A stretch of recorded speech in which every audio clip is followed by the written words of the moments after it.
use natural defenses and chemicals to defend Okay, themselves. everybody. And Hello, welcome. How are you? I'm so excited to have this conversation. Lisa something, welcome. Julian, welcome. Um, and Still I Rise, welcome. Lisa, country girl, hey. So awesome to see you all. And yeah, I'm really excited to have this conversation tonight. Tuesdays. So the interview that I published on Tuesday, I thought was, it was just really fascinating to me. I learned so much, and I think that Dr. Chaffee has a way of speaking and talking about carnivore that is very accessible and sort of explaining in the science in a way that's really, easy to understand and is also very captivating.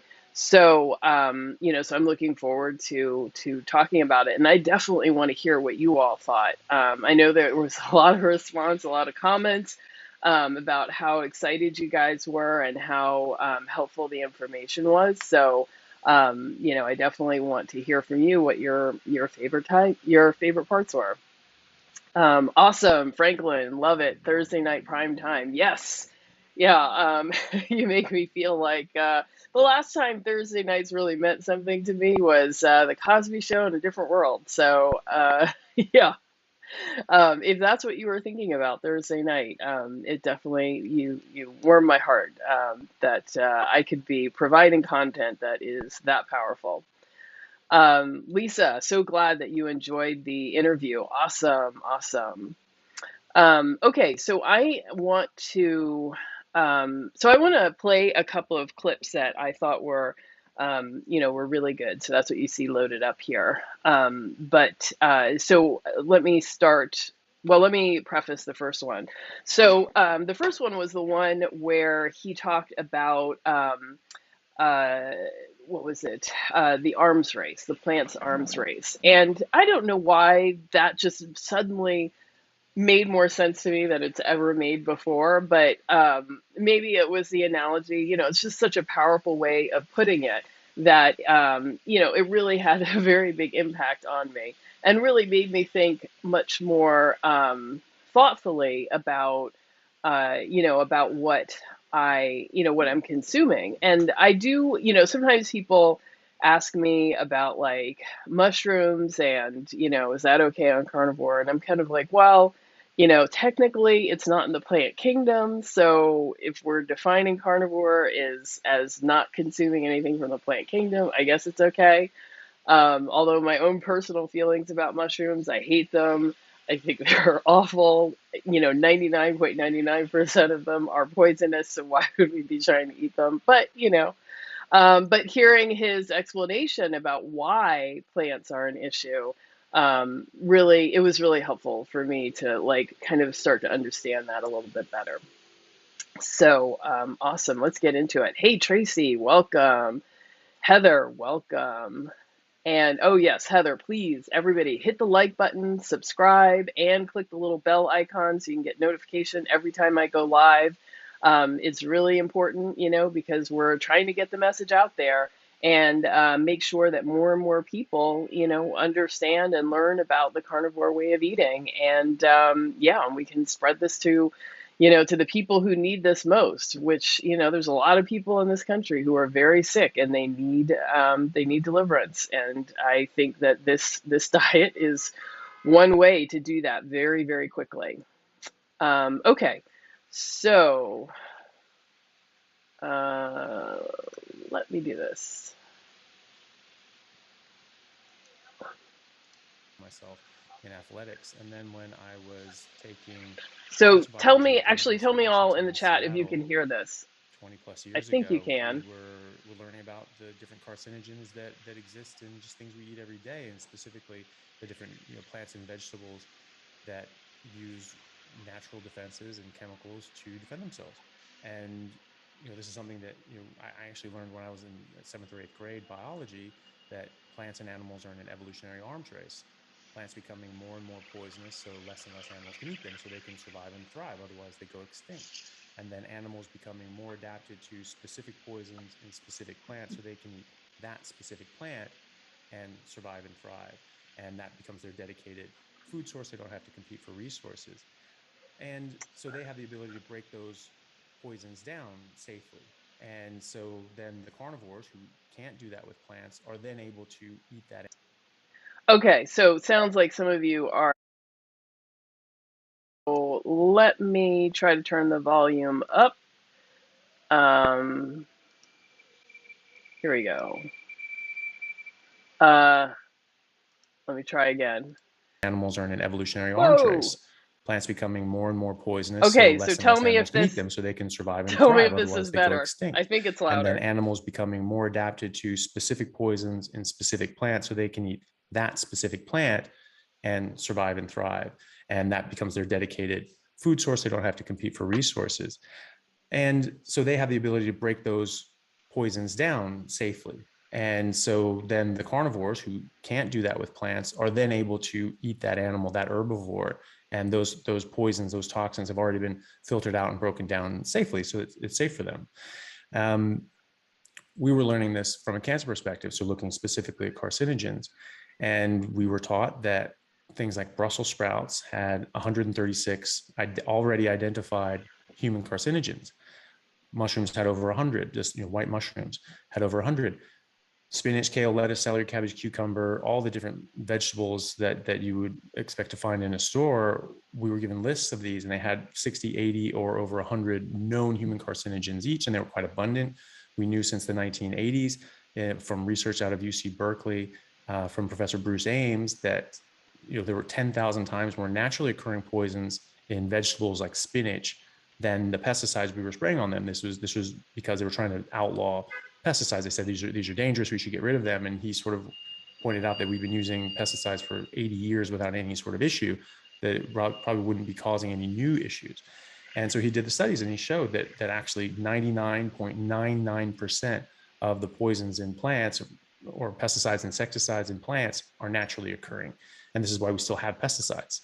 And so, and they were actually quite a lot more toxic, and they were much more likely to cause cancer in animal models that he did than the pesticides.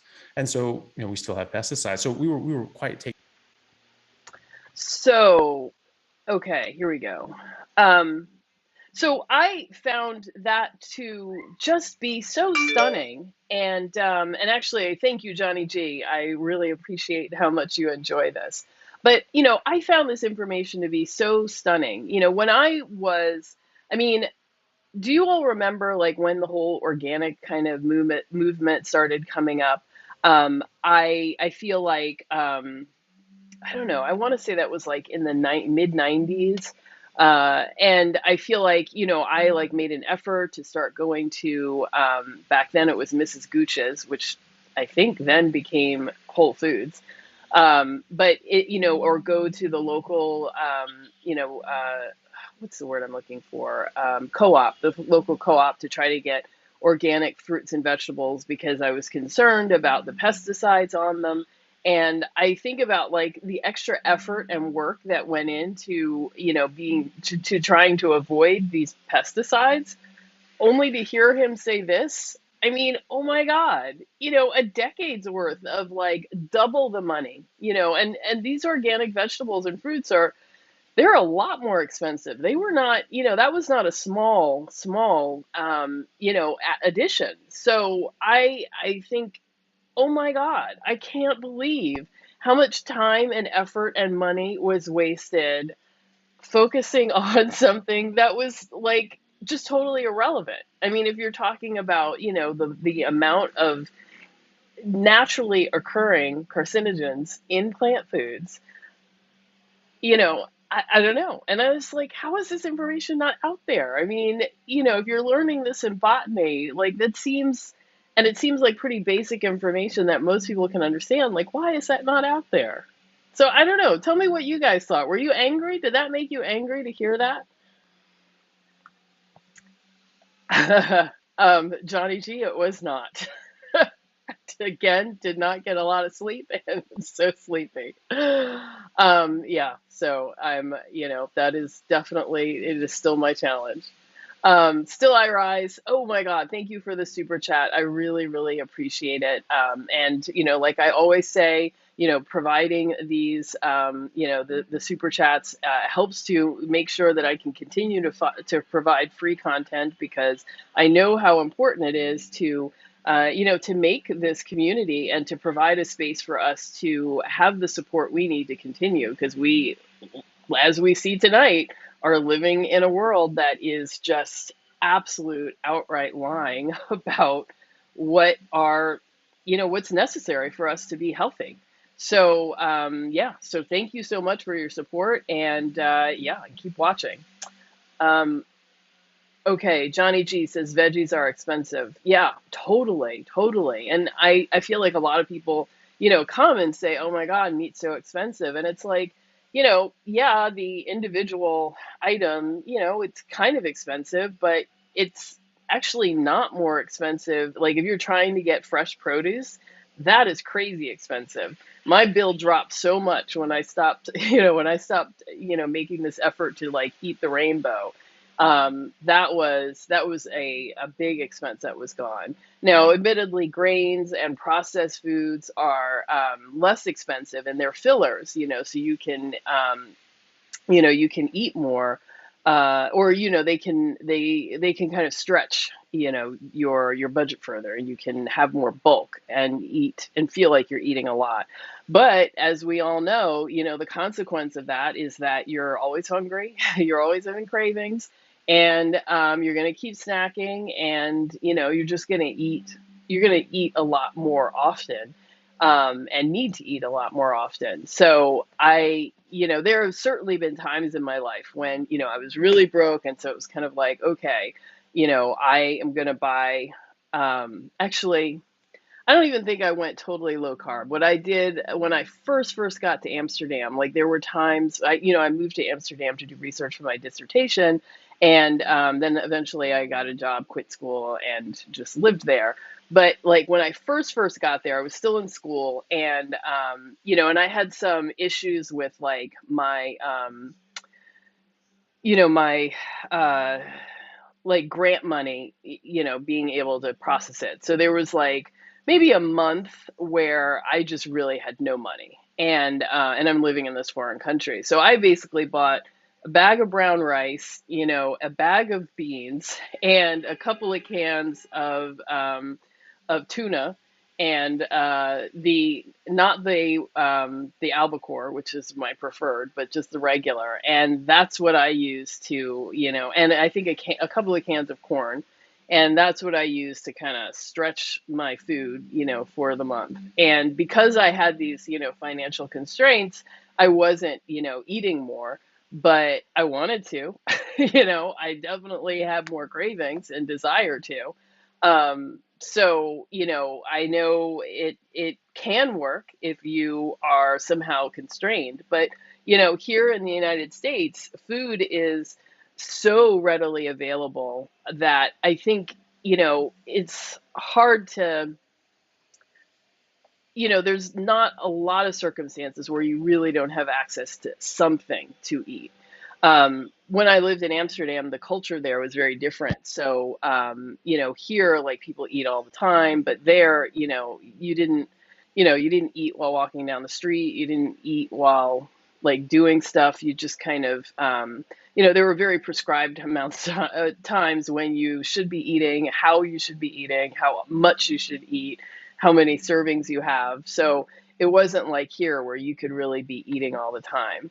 That was in the early 2000s. I don't know if things have changed since then. So, but here, like I've worked on, lots of political campaigns, and and circumstances where I didn't have a lot of control over my food, and I was working, really long hours, and, volunteers and people who want to support the campaign, they would come and they would bring food. And, we would actually ask them, like, actually, can you bring dinner? Like, don't just bring brownies or pretzels, bring food. But, if they didn't have that, and I didn't really have the money or want to, go and get some, go to dinner at a restaurant or something, we would kind of survive on that kind of junk. And so I think that it's, here, when your finances are limited, it's still, you still come in contact with a lot of junk food, so it can be hard to to not eat more. Um, so anyway, that's my rant. I think carnivore can be expensive, but there's a lot of things that you're not eating that make it more affordable. But if you're doing it alone, and and you still have to buy all this stuff for the rest of your family, it might not feel like you're making a lot of savings. But over time, the savings grow. And then, of course, getting off of medication and all that kind of stuff, that that can free up a lot of money. So, don't discount that. Um, okay, so let's see. Nano Wars says, I went looking for the info Dr. Chaffee was referring to about pesticides. I just tuned in, so I don't know if he mentioned Bruce Ames, but um, okay, but something. Well, he did not specifically mention Bruce Ames, but but definitely tell me where I can find the info, and I will, post some links because that'll be helpful.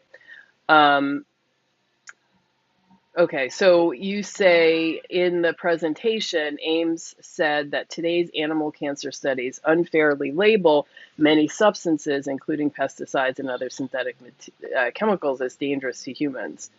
Um, Ames and Lois Swirsky Gold's research indicate that almost all pesticides in the human diet are substances present naturally in plants to protect them from insects. Yeah, exactly.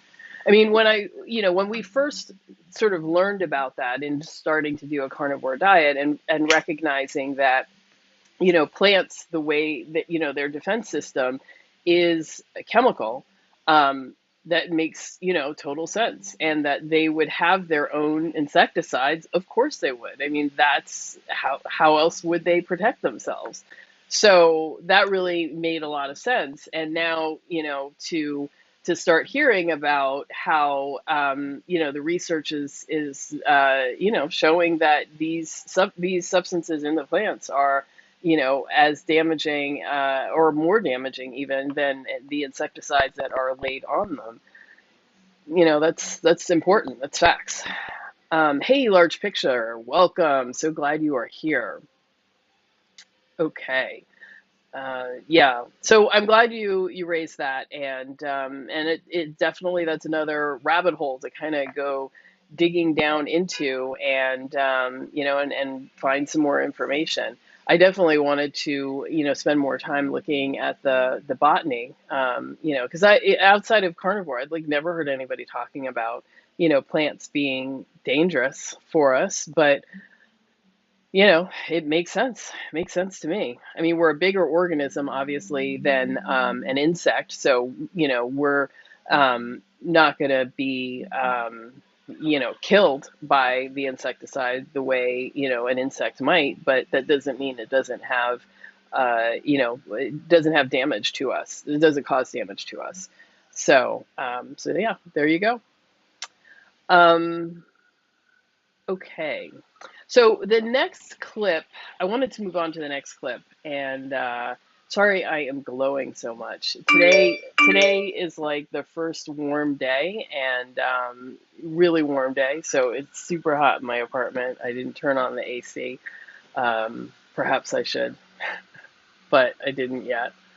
Um, yeah.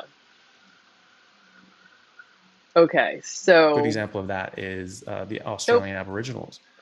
that's not the one. In any case, so there's been Okay, so the next clip that I wanted to look at was, something that I really, really appreciated from Dr. Chaffee, was him raising the issue of Nestle, and the Nestle boycott. And I don't know about you, but all growing up, like, I used to want to have Quick, Nestle's Quick hot chocolate, or chocolate milk, and I was never allowed to have it. Never really understood why. I mean, I knew we were boycotting, but and it had something to do with baby formula, but I didn't really understand all of that. And so I'm really glad he like brought that to mind again. And it was like, yeah, of course. Like, that was a really huge deal when I was growing up, and I didn't get any. We didn't have any Nestle products. So, and so I went and did a little bit more research to see if, there are, there continue to be problems today or whatever, what, if any, restitution was made to all of these people who were harmed. And so let's look at the clip and then we'll talk about that. Okay. So let me go ahead and play this clip.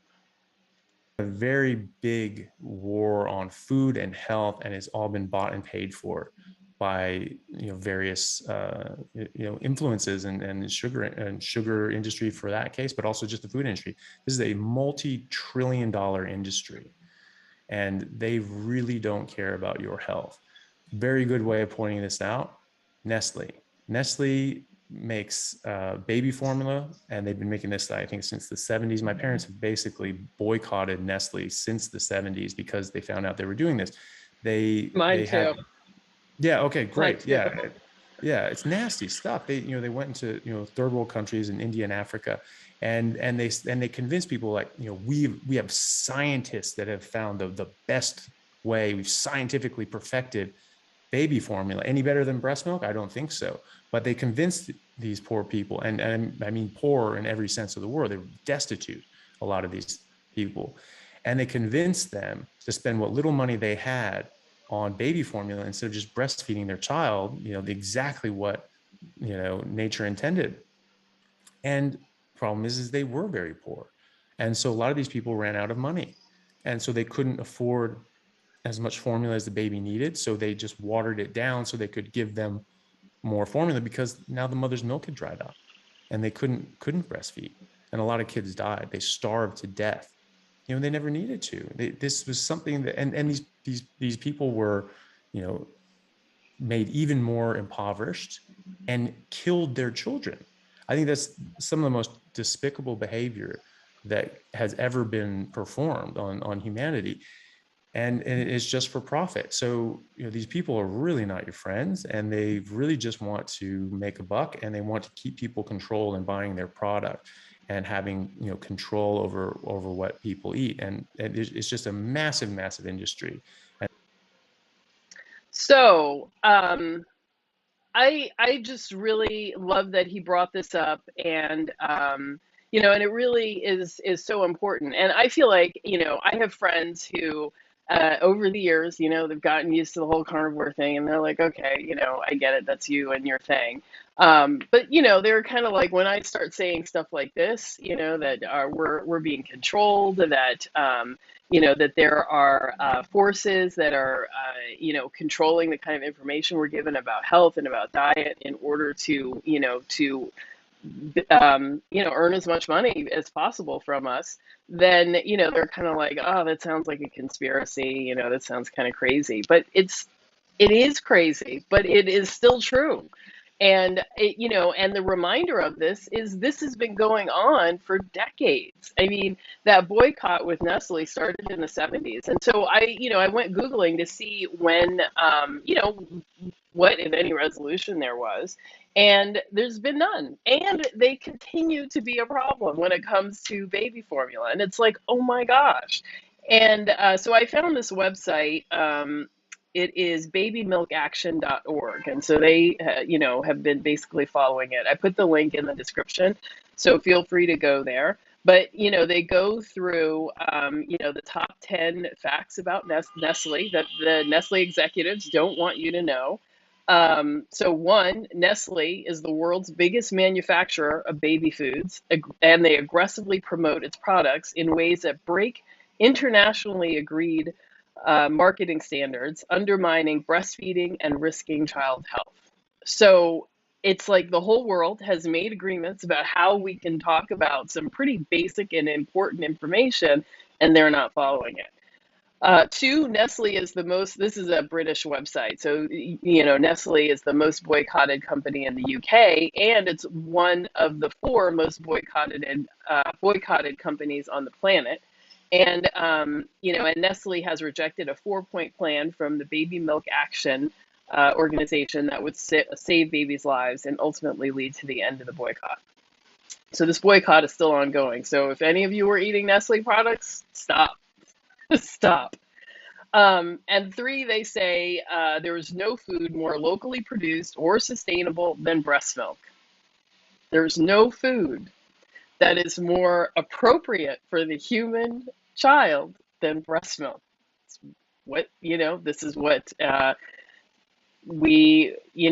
this is what we're made for, right? Or this is how food is meant to be eaten for babies. In areas of poverty, a bottle fed child is far more likely to die as a result of diarrhea and chest infections than a breastfed child. Um, so, it goes on here, and and I encourage you to like go check out the website. See what it is they're doing. But number 10 on this list, which I thought was, pretty shocking, was Nestle spies on campaigners. So in January 2013, Nestle was found guilty of spying activities directed at a Swiss action group. And Nestle has a surveillance center to monitor billions of postings on the internet to sound alarms when its names or interests are mentioned. And that was in 2013. So, these are ongoing problems. And what was interesting about this particular website as well was that they also they're continuing to monitor them. And there was some stuff that was going on in the Ukraine as well. So this is like current problems. Their marketing policies are not, not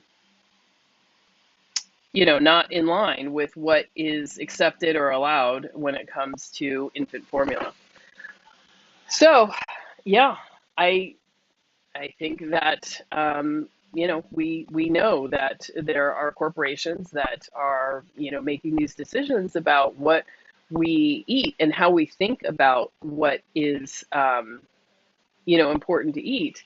Uh, that these companies are making these decisions based on their own benefit, and I mean, imagine the amount of money, time, and effort you have to spend to convince a woman that something that comes in a bottle and a bag, or a can for that matter, is better than what comes from the breast. I mean, that shows you that had to have been a tremendous amount of money, effort, and coercion to do that. And and they did well. I mean, he talked about they did practices like having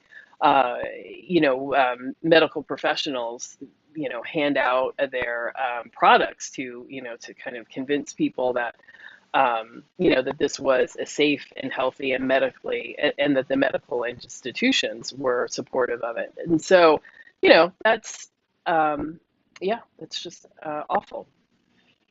So, Oil of Amana says he is so right regarding the manipulation of what is considered healthy. Hmm. And Johnny G says Nestle sells sugar, seed oils, grains, and emulsifiers in hundreds of its products. Yeah, every single one of them is. That's all it is. That is all it is. Um, and Nano War says reminds me of how many Mexicans think Coca-Cola is actually beneficial for health. They drink it more than water. Indigenous style healers prescribe it to people that come to them seeking help. Yeah, yeah. We've all kind of been duped about, some of these products thinking that they're healthy. I mean, it kind of reminds you of, in the early, what was it, the early 1900s, doctors used to prescribe smoking for coughs because, when you smoke, like it deadens the little cilia in in your nose and the back of your throat that help clear out mucus. Or it paralyzes them. So you do stop coughing when you start smoking until, you've gone a whole night without smoking. And in the morning, you start coughing a lot. And, and then you smoke some more to calm that down. But, so yeah, it's crazy that that was, thought to be the right solution for coughing. But yeah. Virgo lady, welcome. Glad to see you. So, yeah, so what, I don't know that there's more to say about Nestle, but I think that it's important for us to remember that this is ongoing. This has not stopped, and this is happening not only, with baby food, but with snack products and all kinds of processed foods. We're still being told that, those kinds of foods are okay in a balanced diet. And you should be able to control how much you have, and it's fine to have a small amount of sugar. And sugar is not really, it's not really a problem. It's mild. And so, yeah, we have to remember that that's just not true. And we're learning that it is just not true. And I hope that gives you support and encouragement for those of you who are watching and who are just starting to wrap your head around this idea of eating carnivore. Or you still got your family chatting in your ear, and just kind of making you more anxious. I think it's really important to not to just accept what you're hearing people say, but to actually judge. And the final judge is, are you getting more healthy or are you getting more sick? And are you feeling better or are you feeling worse? And a lot of people will say, oh, well, if you eat a lot of junk, you'll start feeling better. But like, that's not true. There's a difference between feeling really well and healthy, and there's a different and feeling the high that comes from sugar. That feels good, in the moment. It's a high, but it's not, it doesn't feel well. And I think a lot of times when I talk to people about how great you can feel on carnivore, like, people have no idea what I'm talking about. And I think that's because people have not felt well since they were breastfed.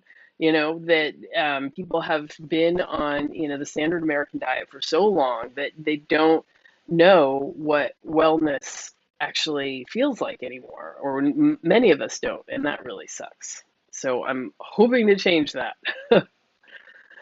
Um, Christopher, welcome.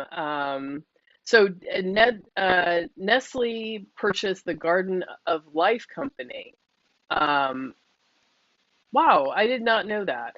So wait, is the Garden of Life company that company that makes pea protein? Because there was a period of time when I was I found one brand of pea protein that had no flavorings, nothing in it. It was just the pea protein because I was still trying to keep my carbs low. And I think it was Garden of Life. If that's true, I am so upset. And it makes you feel like you've got to do so much research just to know what products you can buy.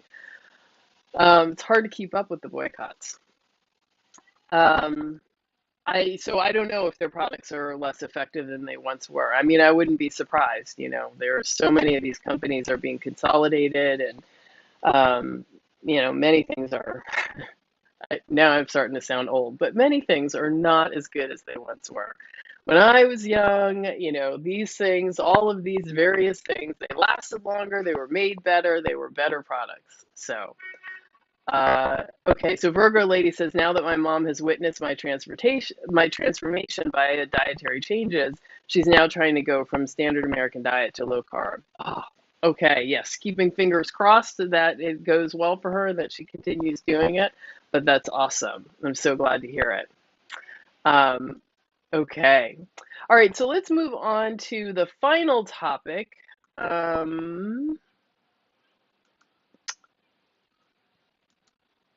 Good example of that is the Australian Aboriginals. They really have only been, had access to Western food and sugar and alcohol and bread within the last couple centuries. That even in the early explorers in the 1600s, 1700s, they really didn't want anything to do with it. It's a more recent addition to their diet. They get very, very sick. Here in the hospitals, one of the first things I learned is that when you have a native patient that comes in, whatever their age is, just add 20 to it, because they age so much faster, they get diseases so much faster. And you just have to consider a 40-year-old as a 60-year-old, or a 60-year-old as an 80-year-old. Yeah. Wow. Yeah. And so that's the thing, we have a genetic predisposition and environmental trigger. Okay. Um, yeah, I thought that was really interesting too. Um, but let's see. Okay, Tracy says Nestle owns Nespresso. Oh, okay. I'm so glad I never did get a Nespresso machine, but for those of you out there who are into Nespresso, that is good to know. That is good to know. And Mommy Does Keto, I'm so glad you liked the interview. And Nana War says, so true. People sick their whole lives. It's mind blowing how I don't wake up with anxiety, grogginess anymore. I thought morning people were freaks. I should be the norm though. Yeah, absolutely. So the interesting thing that I thought about this clip, and I didn't, well, there was another piece where I was asking him, or I was talking about how.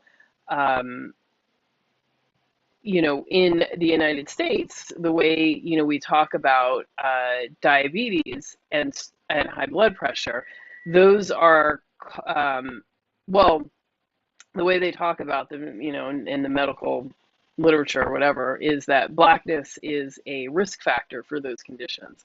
And I was saying to him that I thought that was lazy science, and and that doesn't actually look at the cause. It's just kind of like, well, if you're, black, then that's just something that's going to happen to you. And I also wonder. I mean, I don't know if this is true, but I feel like, these metabolic diseases started to blow up more and be more of a problem earlier in the black community than they did in the white community. I'm open to, to push back on that because I don't know that that's necessarily true, but I feel like I was seeing that, in the 80s and the 90s. But so yeah, that really makes me wonder. And so when he was talking about the Aboriginal population in Australia, and they're sort of just shrugging and saying, yeah, they're 20. You just have to consider them to be 20 years older and treat them as if they're 20 years older. That's pretty much exactly that same thing. That this idea that they just age faster, quicker. They're not as healthy, and and this is just kind of how you have to treat them medically. And so that kind of dismissiveness of of health for the indigenous population. I mean, I guess that covers the world, and that's kind of how it's treated. But I was glad to hear him, really comment on the diet and those things that were introduced. And I remember reading a lot about that. I don't know about you guys if you had read about it, like in, when I was growing up. I guess I did. I don't know. I was interested in the indigenous populations in America and did a lot of research. And there was a lot of read a lot of things that were talking about how alcoholism was like rampant in indigenous populations, and that there was a lot of obesity and just a lot of problems and a lot of illness, and that that this kind of stuff came up when they started eating the products that they traded for with the Europeans who came with this stuff, and that it wasn't part of their regular kind of diet. So I mean, I feel like this kind of knowledge has long been known about the effects of these kinds of processed foods on people and on health. So how it keeps getting forgotten, I don't know. I don't know. Um, Let's see. Susie Underwood says, I'm of Native American ancestry, and I found that going animal-based has helped tremendously. The grains I used to eat were so bad for my gut and blood sugar. Yeah, exactly. And yeah, and now there's so much sort of mythology about what indigenous peoples ate, and and just stories made up about these sort of mythical utopic pasts where people were just eating vegetables and fruit and colorful things, and life was easy and there was no work. And that's Doesn't sound like any reality I know, and it sounds like, have you all heard? Well, I don't know. It just sounds like, made up, and doesn't really recognize the humanity of people in the past who, people have had to struggle and, fight to live in all eras, all eras. Okay, let's see. Mommy Does Keto says the SAD diet, the standard American diet, brings so many diseases to these indigenous groups. Proof that it's the food that is the problem. Susie Underwood says the interview was awesome. So much good information. Thanks, Susie. Yeah, I really enjoyed it, and I gotta say, Dr. Chaffee, he understood the assignment, as the kids say, and he came prepared. So he was ready to talk about these things, and he, was very knowledgeable and open. So I really appreciated that. And I mean, what's going on with, the health of Black people is not, top of mind for necessarily every medical professional, but I hope to keep talking about it and pushing it. And the more of us that come forward and, support this community and grow this community, the more attention that we can, that we can pay to metabolic disease in the Black community and finding an alternative solutions. We got to keep pushing, and you guys, support me and can, keep sharing this information and keep coming out and clicking that like button and all of that stuff, all that good stuff. So thank you. Okay, Oil of Amana says it still amazes me that people still think those kind bars are healthy foods. Yeah, absolutely. Uh, and wasn't there, oh, Lara bars? I used to love those. Oh my God. There was like dried cherry and almond. Yeah, that one was amazing. Just entirely, entirely sugar and seed oils. But I thought it was healthy, because it was like it's nuts and cherries, and the container said, it's healthy and keto friendly. Um, I don't know if it's a keto friendly. Maybe it was, but I had the impression that it was like sort of low carb friendly. But yeah, no, no. Um, so let's see. Pat says, "Will you please stop saying you know?" Okay, Pat. I will do my best, but I can't promise you anything. Mommy Does Keto says it is a lack of access to the information as well as costs. I've seen a documentary about poor populations in Tennessee who are addicted to processed foods and Mountain Dew. I think that well, I think that people do have a sense of, what is healthy, and they have a sense of what, feels good or what doesn't. But you kind of have to get constant marketing to change that, that belief and that view. And also, not a lot of support and resources to buy other things. So I kind of feel like, there's a there's a relationship between like the marketing and the storyline. And have you ever seen like the kids who have like a baby bottle that's got the word 7 Up written on it, or Sprite, and how, people kind of get up in arms over it, but it's, they're still out there. And so it definitely, that kind of messaging, like even if you look at it and say that's not right, even if a parent or somebody seeing that can see it and say that's not right, it's still you're still seeing it, it's still having an impact, it's still normalizing these processed foods. So I don't know.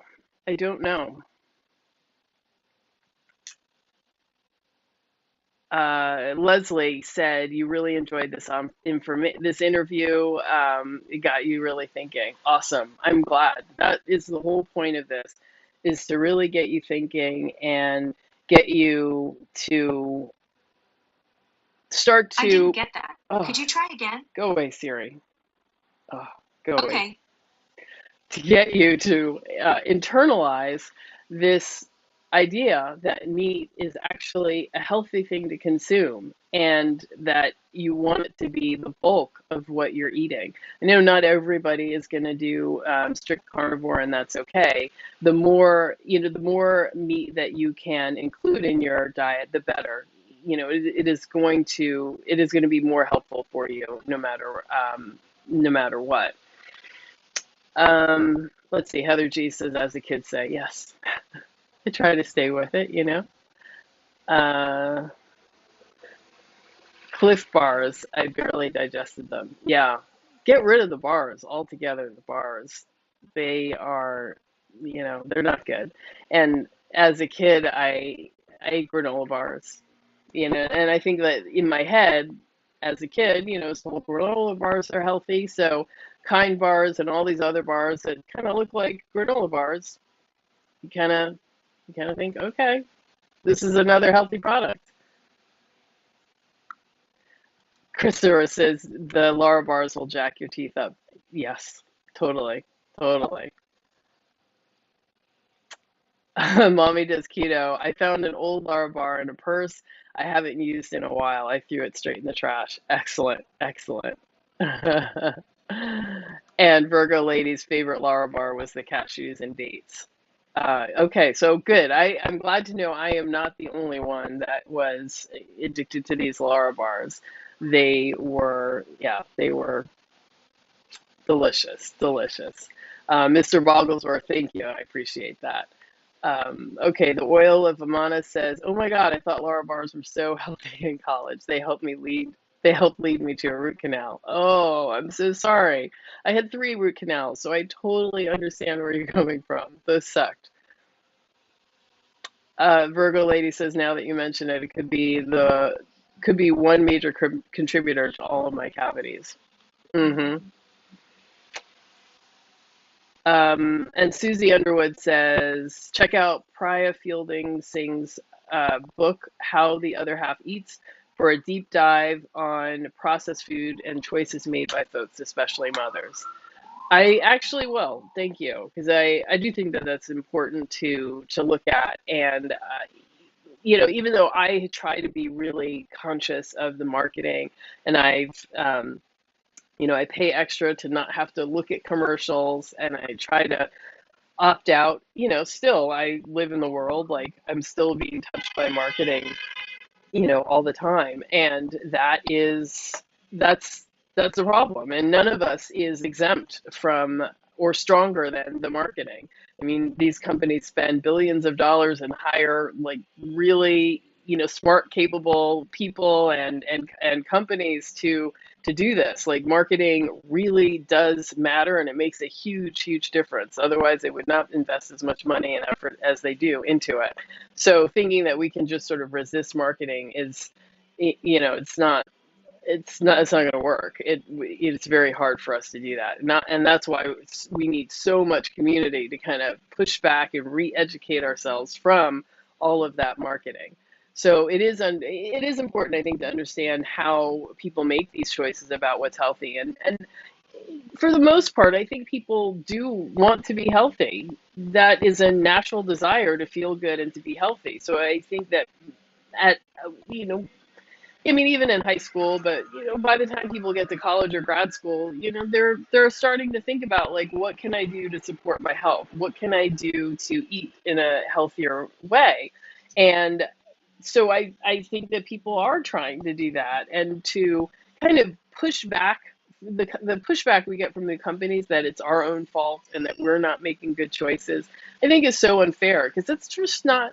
I think that's not true for most people. I mean, some people are, hell bent on like being as unhealthy as possible, or they've got other things going on that just make it impossible for them to be, to even make an effort to make healthy choices. But I think for those people, for most people who have generally stable lives and they're trying to do the best they can and make good choices. And so I think it's important to understand how this marketing around processed food impacts us. Okay, Susie says, "Oh my gosh, I remember the power bars and granola bars, right?" That was such a thing, bars. I mean, now shakes are a thing, but back then bars were the thing. People tried to have, bars as meals. A Virgo lady says meat bars, cut your ribeyes into strips. Well, there is the carnivore bar. So you guys, if you do miss the bars, there is a carnivore bar, and you can, well, well, I guess you can Google them. I don't have a link, and I'm not sure. I don't think I have an affiliate link or anything with them, but you can, check that out. It's basically kind of like pemmican, and it's okay. Uh, it's okay. So go for it if you like the bar thing. Um, okay, Nana Morris says, I agree, Mr. Bogglesworth, because I rarely notice people's repetitive phrases until someone else points them out. Yeah, yeah. Well, talking by yourself for an hour or more to a camera lens is not the easiest of things to do. And it is something that I have been, I have worked to try to get better at. And so I really appreciate all of you for for being here and watching all of that and supporting that whole process. I've had co-hosts, and it's certainly easier when there's another person here.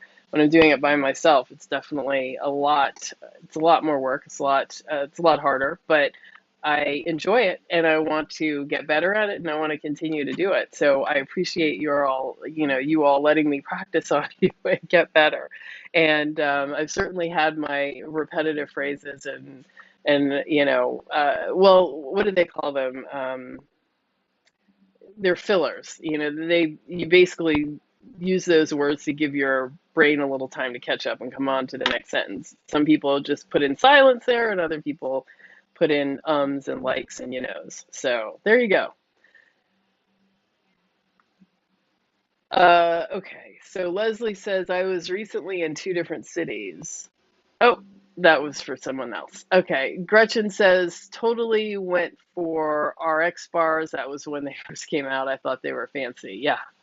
Susie says, marketing and food scientist knows how to addict us to. Yes, absolutely. 100%. That is entirely their only goal, because their goal is to sell more product and to build and create an audience or a selling population that is going to continually buy their products. So that is their entire goal, is to addict us to a product, because none of those products are essential.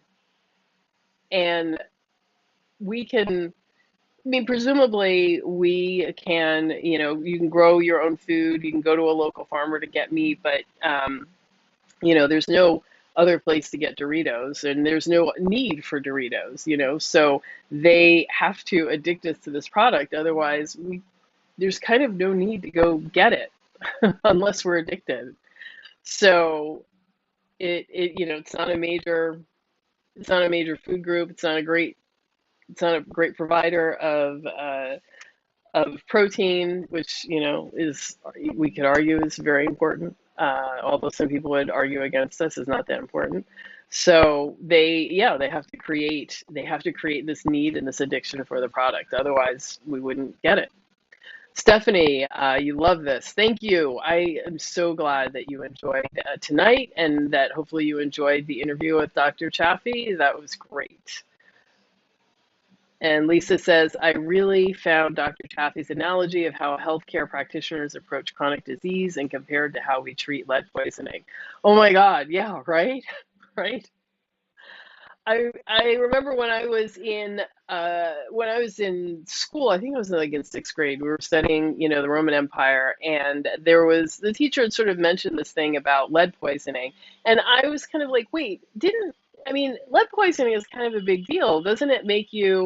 Uh, doesn't it make you kind of like go crazy, or, your brain, like, it's really messed up. And so I kind of went into a little deep dive on that and did my own research. Never really came of anything with it. But over time, like when you studied the Roman Empire, like they had leaders who were more and more, crazy and made poor decisions and didn't just did things that didn't help the empire. And so, it started to fall. But it really made me think, I wonder if, between like, well, I guess there was a lot of incest and other stuff too, but, between like, the incest, the lead poisoning, and the general debauchery, I wonder if that really did have a big impact on their ability to make good decisions and lead the empire on to grow stronger rather than weaker. And it certainly begs the question of what our fate is as the United States, and I would, we can question that for other countries as well. Certainly in the United States, the crisis or the epidemic of metabolic disease is set to actually totally crumble this country or crush us under the amount of money that is spent to treat these diseases. So with the cost now of treating someone chronically, who has diabetes or hypertension, those medications is it's huge. It's huge. And so, people are talking about how our economy is going to collapse because of the cost of these medications. So, that was a great analogy. I mean, it really does line up, and it does make me think, are we about to, yeah, we're about to have that same kind of collapse. And our leadership is also, perhaps not seeing the writing on the wall, and kind of going on as if this is not going to be a huge problem, or that there isn't another way out besides medication.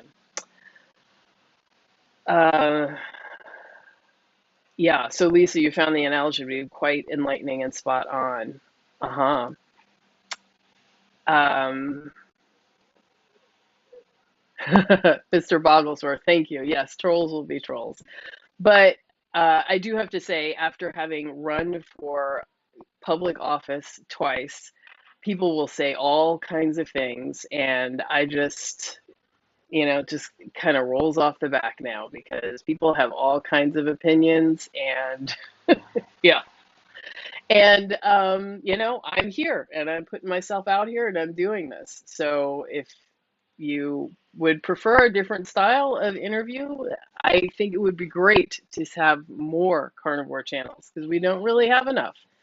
So that would be the option. Okay, Tracy says green smoothies. People think they are so healthy after adding bananas, juices, etc. Yeah, yeah. And it's so scary, like the problems that people have with oxalates. It seems to be getting worse and worse, and I can only imagine it's because of all of these shakes that people are having, and all of the and I even used to, I didn't make the green smoothies and stuff so much, but I bought those powders that were green that had like algae and dried broccoli and this and kale and like 30 or 50 different green vegetables. And I remember feeling so happy that I was doing that because I could eat less vegetables because I never liked vegetables that much. And those were, that was like the worst thing. Whenever I took those powders, it just jacked up my stomach, my skin. I would get hives. It was like all kinds of problems. So, yeah. Tracy, thank you. I'm so glad you appreciate me. Thank you. Susie, thank you. I appreciate that.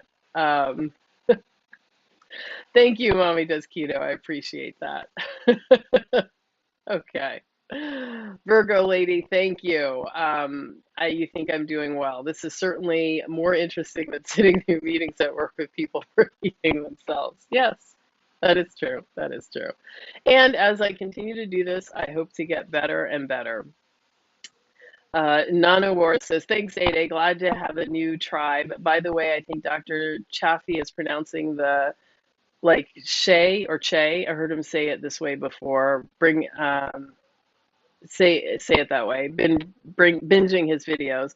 I remember it because I think of him as Dr. Tasty. Um, oh, so should I be saying Chaffee or Chafee? Chafee. Okay. All right, I'm going to do that. Dr. Chaffee. There we go. Tracy says there's a book called The Dorito Effect. Yes. Yeah. That I can imagine what that one is about, and it is an important book to read. Yeah, mommy does keto. Yeah, marketing is that is what it's designed to do to make you think that you need these products. Steve, oh my God, thank you so much for the super chat. I really appreciate it. 49.99, that is awesome. And yeah, again, you understand how important this channel is and how important it is to get this information out there and to support and encourage folks who are trying to eat this way. This is number one.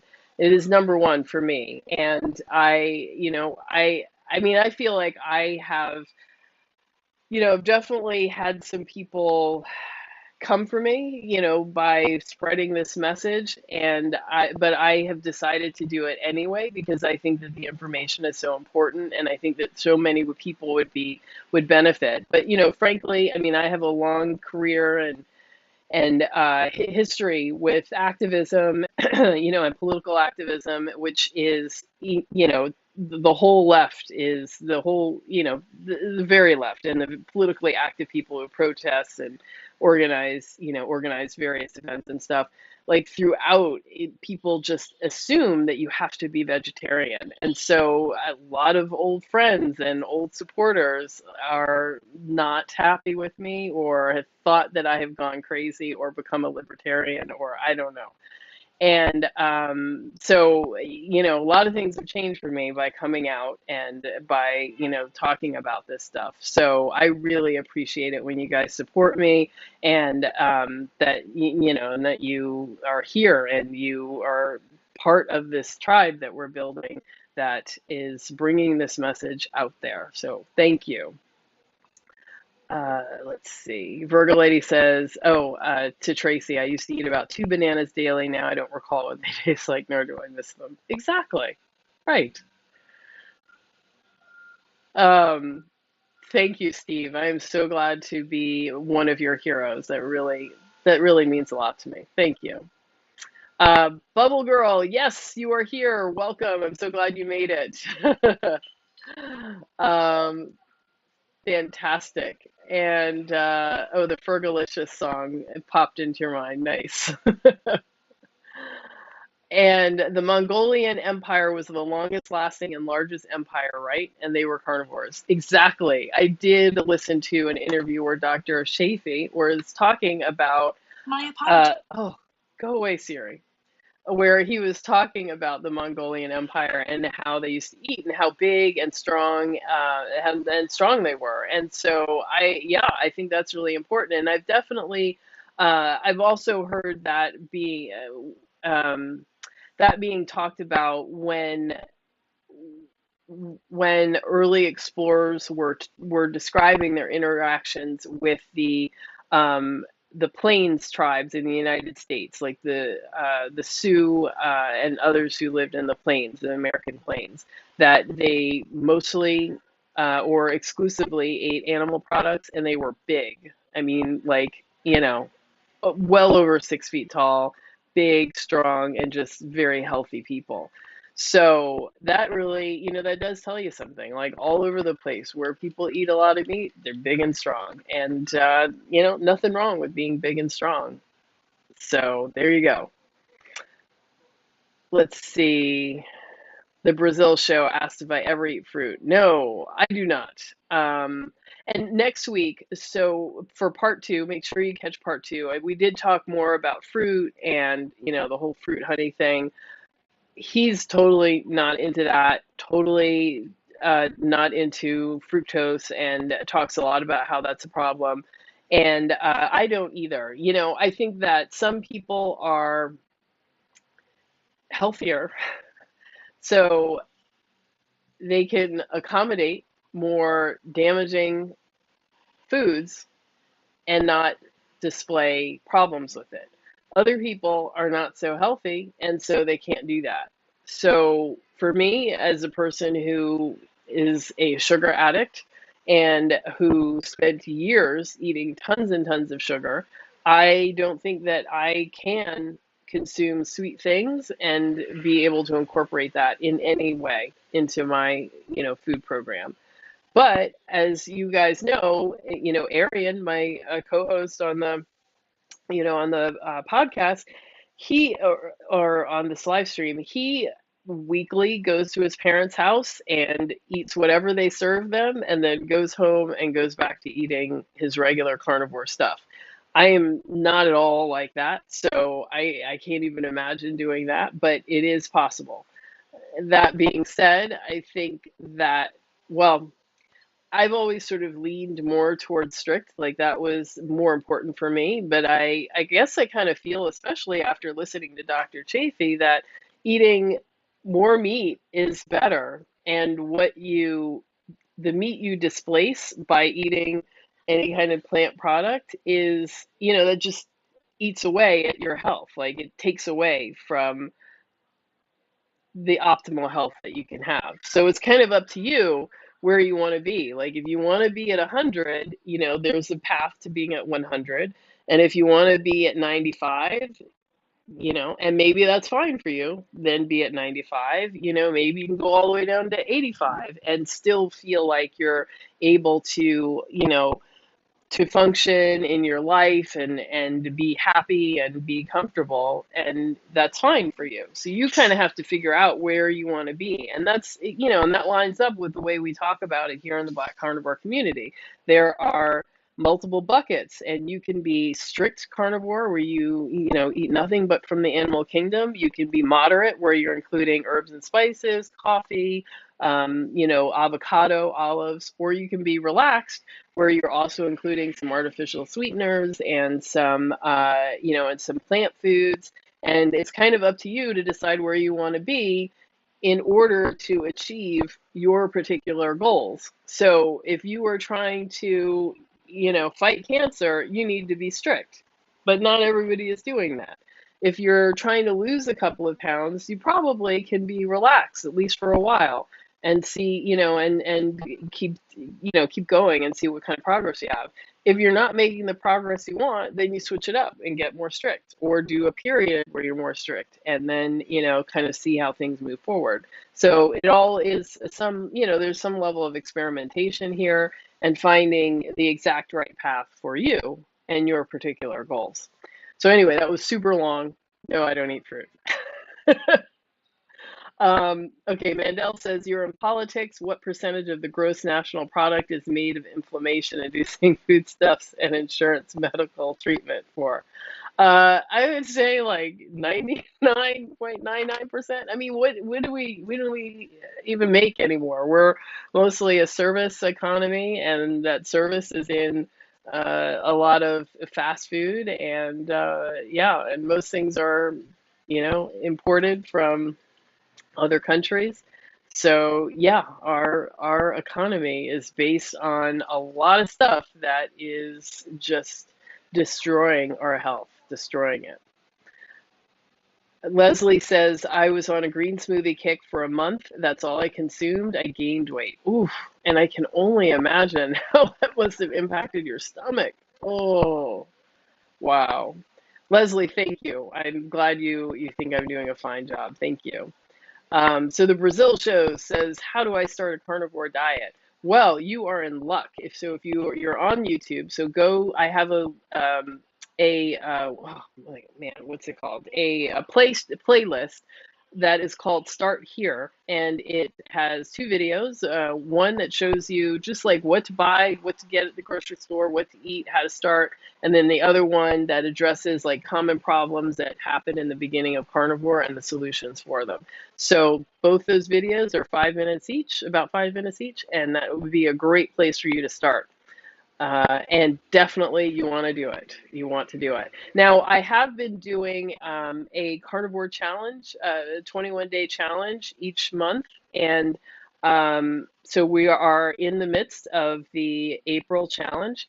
And I'm announcing this now. I think that I'm going to wait until August before I do another challenge.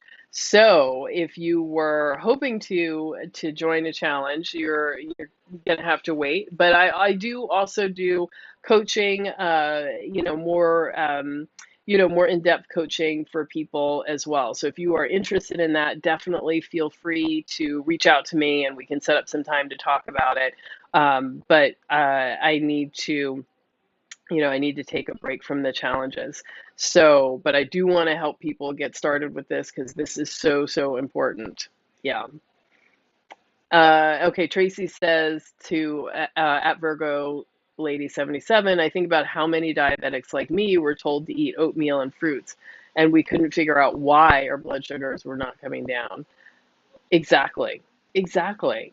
And it's what's so criminal about it is that while your blood sugar is up and while your diabetes is uncontrolled, it is literally causing damage with each and every bite. So it's like you're just going years damaging and damaging and damaging until you get to the point when your body is finally no longer able to do anything with the sugar. And then that's the point at which you are diagnosed with diabetes. So all that time leading up to it with, starting to have the elevated sugars or being diagnosed with prediabetes, it's all, you're just accelerating the process by following the diet that you're being told is supposed to heal or to help control.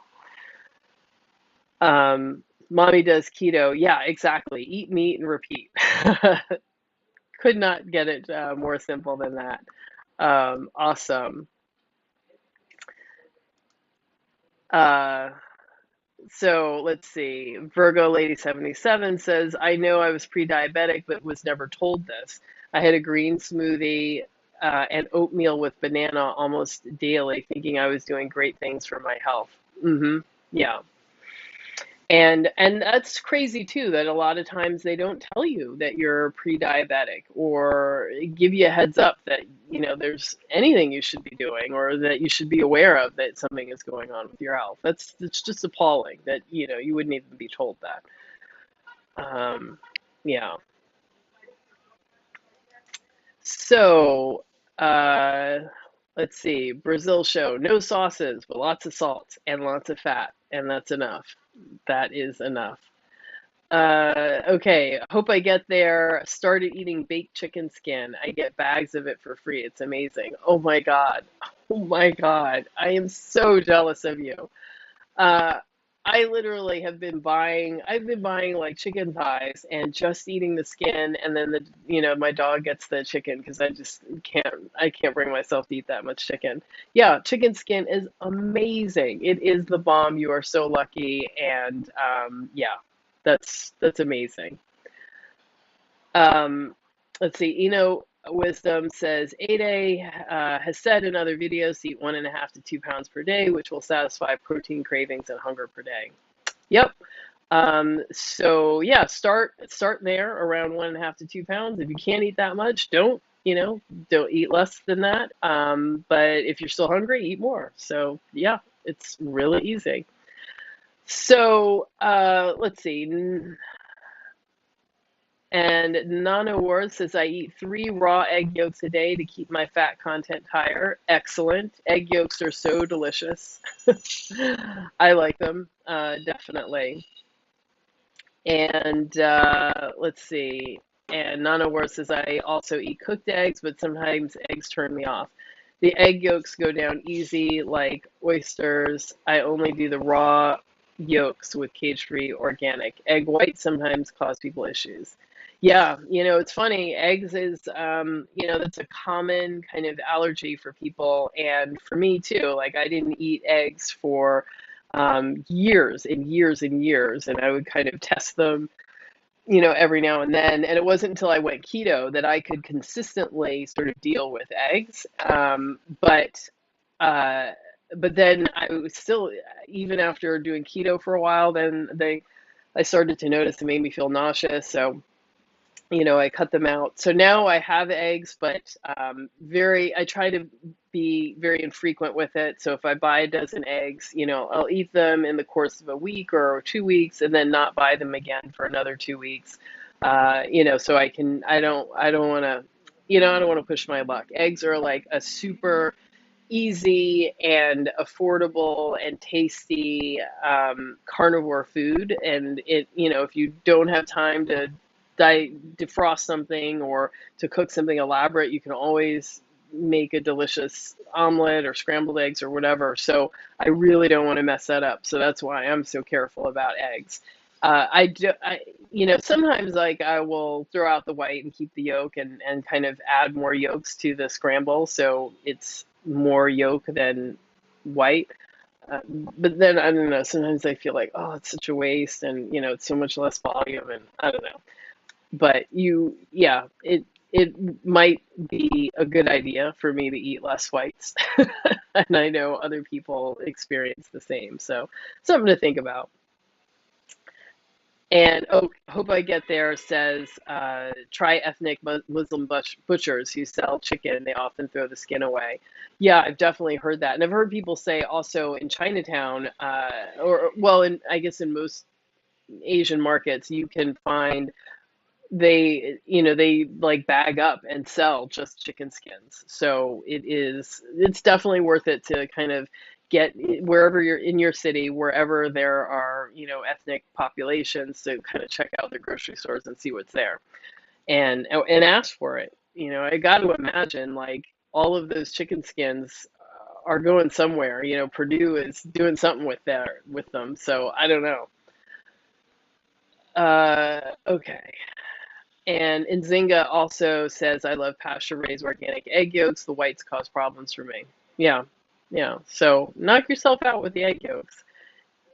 And I think egg yolks are actually pretty tasty, even raw, but I don't really tell people to eat raw. But if you want to, that's a thing. That's definitely a thing. Okay, so Mandel says Egypt grain bondage, going back to Egypt grain is returning to bondage. I see a choice between the plagues and Passover. Concrete driver said he's going to do Passover. Period. Evangelism saves. Well, I think that's really interesting that you raised that stuff about Egypt. And I don't know if you all have seen Dr. Michael Eads he kept a blog for a long time about low carb and and how important it was. And he did a presentation, I don't know, maybe it was like 10 years ago, about ancient Egypt. And he was saying that ancient Egypt is the diet that they had, what is the diet that we're being told is the most healthy, will prevent heart disease and diabetes and metabolic disease and all of that. So their diet was like a lot of bread, some vegetables, honey, and milk. They had no processed food. There were no Doritos, no none of that. And yet, even though they were eating the diet that we are being told is the most healthy diet to eat, they had, he talked about when you look at their statues, they had the statuary, the male figures had, well, I guess what you call man boobs and pot bellies. And and he was saying too that like the art in during Egyptian times, it was very stylized. So people weren't really represented as they truly looked. So the fact that these people were being represented with man boobs and a pot belly means that they really must have had these conditions going on. So it kind of, and when you look at I mean, I guess a lot of mummies have been examined and they have discovered that their heart disease was very, very common in Egypt. A lot of people had heart attacks, so there was evidence of heart attacks on for a lot of the mummies, and a lot of dental problems, which partly came from like the sand and stuff that's in the ground up flour that makes the bread, but also cavities and that sort of thing. So he was sort of talking about how this diet that we're told is so healthy, and they were doing it perfectly because they had no artificial or processed foods.